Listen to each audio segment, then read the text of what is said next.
When we have enough calorie, we're able to grow, we are able to store fat. That's why we have weight problem. But when we don't have enough micronutrients, such as the nutrient I just mentioned, we start to have issues on the function. So the food allergy or food intolerance is actually a functional disruption.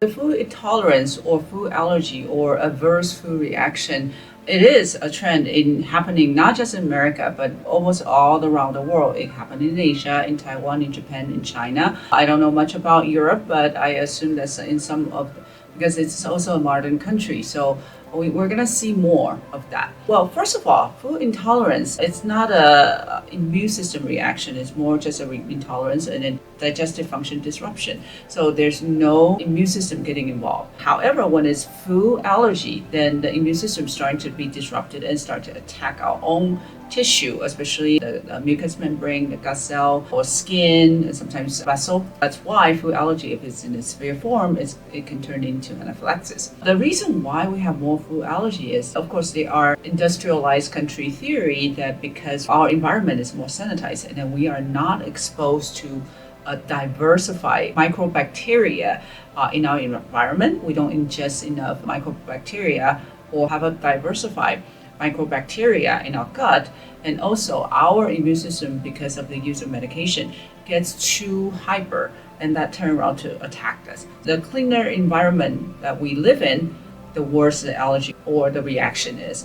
And there's another theory about how food is more modified right now. So right now, what we can see is that the micronutrient in the food, whether it's organic or genetic modified, is that they're actually less. The net calorie coming from food is actually higher, but the micronutrients such as magnesium, manganese, enzyme, B vitamins, or all kinds of vitamins, they are actually less compared to what we had, the same kind of food that we had in the past. So when we have enough calorie, we're able to grow, we are able to store fat. That's why we have weight problem.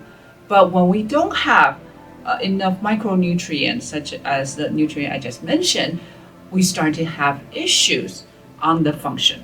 So food allergy or food intolerance is actually a functional disruption. Now, if we look at it from TCM perspective, Spleen Qi is like the postnatal foundation for health. Spleen dominates the element of earth. If you look at our earth right now, it's actually pretty depleted. Just like I said, the micronutrient, it's like so depleted. So compared to 100 years ago, yes, we have the calorie, but we don't have the micronutrient. So in a way that the whole earth is kind of like in a spleen deficiency or earth deficiency state, which reflects whatever that's inside. Our gut, our stomach, our digestive function, our spleen, our liver, they are all part of the digestive system. It is controlled by Spleen Qi. So if the earth or our environment is in the depletion or deficient state of the spleen, the internal environment, also the Spleen Qi is also going to be depleted. So whatever that happened to our environment reflects on us. Whatever happened internally inside our body reflects on the environment. So a lot of time when we see food allergy, we immediately can start thinking about, okay, are we seeing Spleen Qi deficiency? And now you might ask, what causes Spleen Qi deficiency? That is actually an excellent question. The Spleen Qi deficiency, a lot of time, of course, it comes from food. And the food, it could be a lack of nutrition or too much of the nutrition or calorie that you intake, but your body cannot process. The use of medications such as antibiotic, such as laxative, overuse of laxative, those can cause Spleen Qi deficiency as well. And not enough diversity of the microorganism in the gut also cause that as well. A lot of us probably don't grow up playing dirt anymore. And that's where we get our exposure to the microorganism, good or bad. And right now, even if we want to play in the dirt, a lot of time we need to pay attention. Are there pesticide, herbicide in the dirt which depletes the function of the earth or kill the microorganism in the dirt? That could take away our exposure as well. It's not just about the human body, but also there's that reflection of Spleen Qi on earth or in our environment as well.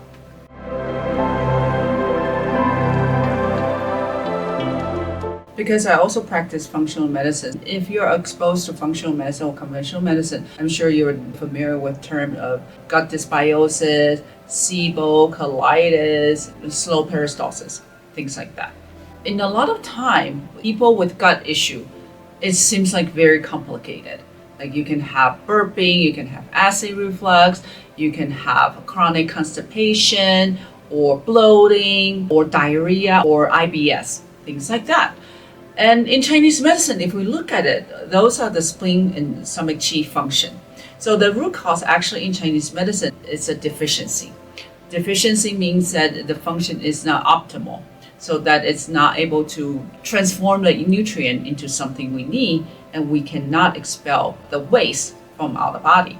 So even though, we can talk about SIBO with overgrowth bacteria in the small intestine or inflammation in the colon that causes colitis. However, the very root cause of it is spleen qi deficiency according to Chinese medicine, because the foundation is not strong, so that the function gets disrupted. However, even though the foundation is spleen qi deficiency, but because of each individual's constitution is different. So on top of that, if a person has more, let's say, liver qi stagnation with spleen qi deficiency, we might see more emotional disruption like anxiety, depression, or insomnia. Or if the person has lung qi deficiency on top of spleen qi deficiency, we're probably going to see more of the respiratory tract issue, like getting sick easily, getting flu easily, repetitive upper respiratory infection, on top of that with gut symptoms. So everybody's a little different, but a lot of time when we are looking at the ailments that might not seem to be related to gut, at the end of the things, we still, in the treatment, in the clinical practice, we still would treat the gut at the same time with other system as well.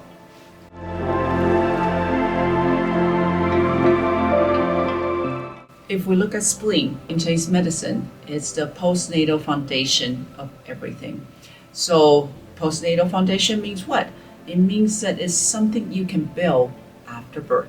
Whatever that's determined before birth, we call it prenatal. So that's like your gene, your intelligence, your gender, those are predetermined before birth. But this is something it definitely, like spleen qi, definitely is something you can work on because it's a postnatal foundation. So if your Chinese practitioner said you have spleen qi deficiency, don't feel frustrated. It happened to be something that you can work on. And how do we do that? Let's look at what spleen qi does according to Chinese medicine. So spleen is a major system. We don't call it organ. It's a system or 脏腑 system that's in charge of transform the nutrient and then transport the nutrient, and also transform the nutrient to waste and transport the waste as well. So imagine that the spleen is kind of like the center of factory, that when the ingredient comes in, it has to turn into something that is tasty. But whenever we cook something, there's some waste.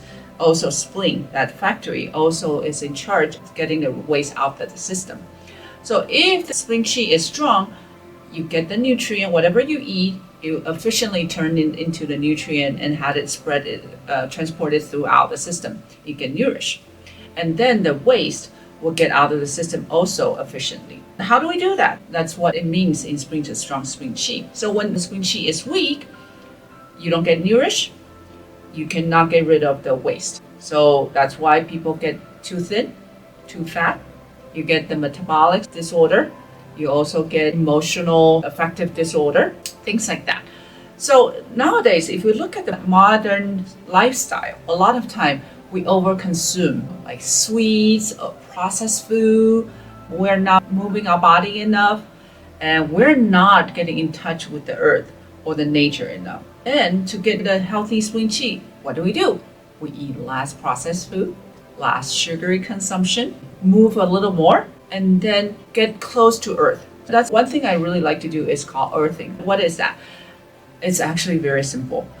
If you have a yard, your backyard, take off your shoes and then put your feet on the ground with your feet touching the ground or with your hand touching the ground. And then you get that ionic charge to your body, and that's called earthing. And then of course play around and then you expose yourself to the earth. also is earthing as well. And that's one of the things that I always like to do. It doesn't cost anything. But if you don't have a backyard, go to a clean playground with dirt, like you know that there's no pesticide or herbicide, and then play the dirt. It's also one of it. And also, you don't want to overeat, you don't want to overconsume. And always make sure that you drink enough water, and always make sure that you go to bathroom on time. Like if there's a schedule, don't wait. Elimination also is a priority in life, which can also help the spleen to move and strengthen the spleen qi. If you like this video, please subscribe and follow me, and I'll see you soon.